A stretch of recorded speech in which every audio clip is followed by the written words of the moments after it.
All right, we got 2 legendaries to spoil today, and I'm ready to dig in.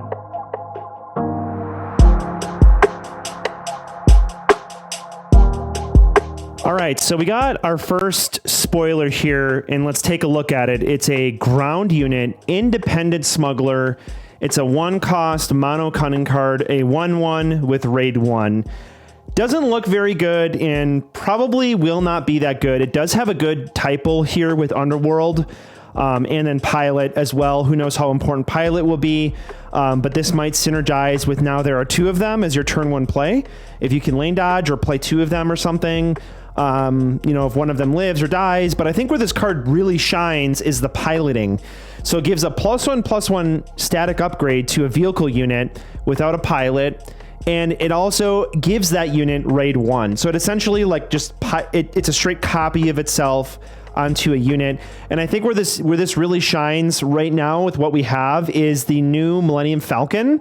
That unit gets +2/+1 and gains raid 1. So for 1 resource, this technically adds 3 power to the attack of the set 4 Millennium Falcon. Very, very interesting and really, really exciting to see. I don't got much else to say about this card other than it's an interesting common. We will see. It seems pretty weak, but we have no idea if it will have an impact on the game or not, but definitely going to be something I draft quite a bit of. All right, let's dig into the second one here. We got a legendary here from Fantasy Flight Games. Thank you over to Xander for sending this over. I am very, very interested to brew with this card. We got an event, a 6-cost red event, Planetary bombardment. It is a tactic, so cards like Stila can go dig it up, and it deals 8 indirect damage to a player. If you control capital ship unit, deal 12 indirect damage instead. And as you see on my screen here, these are all of the current capital ships in the game. So we got Senatorial Corvette, we got Ruthless Raider, right? These are pretty popular cards, and this does a lot of damage. I mean, this could potentially wipe your opponent's board and get in for direct damage. I mean, did aggro get some really powerful tools here? I think so. I actually think this might be the first 6-cost event that's actually somewhat good. We will have to see what kind of tools we get to maybe play this for cheaper, to find it as a consistent finisher. But that's a lot of damage. That is a lot of damage. And the legendary that I was given to by Fantasy Flight Games, I was also sent this capital ship. So speaking of capital ships, we got Devastator here, Hunting the Rebellion, a space unit, 8 costs. This was spoiled today by Fantasy Flight Games on their Instagram. It is a 9/6 Imperial vehicle capital ship. And oh my goodness, this card is insane. You assign all indirect damage you deal to opponents.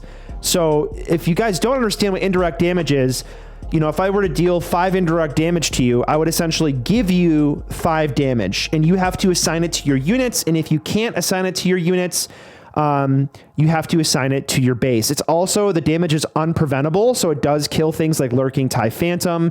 It goes through shields and kills units that have shields, so it's a very powerful effect.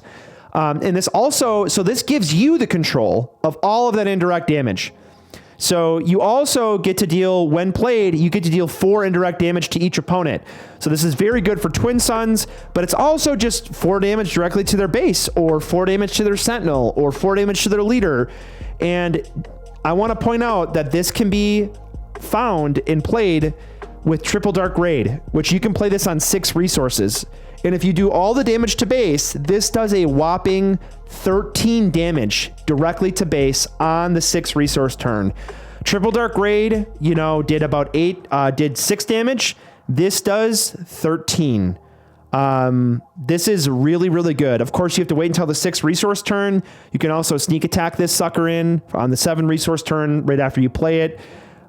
This thing is crazy, and I am excited for set 4. Very, very exciting. So those are the spoilers I got for you today. Definitely, please comment, like, and subscribe down below. What was your favorite spoiler out of the 3 that I shared? Who knows? Maybe we got some yellow fans. I know that Yellow Sabine's kind of like what I play. So are you excited for that? What do you think of that 6-cost event? Is that an aggro finisher? Is that good enough? If we get more effects like this Devastator, will we be able to play that in the meta? And well, also, what do you think of the Devastator? Is that card just an overstated, unplayable legendary, or is that card good? I happen to think that card seems pretty good. It doesn't seem like game breaking, but it seems pretty good. I mean, 13 damage is a lot. I mean, that can raise Sabine. So I'm excited to see the more spoilers as they come through. I was pretty disappointed by the Akbar. So thank you so much for watching, and I hope to talk to you soon. Peace.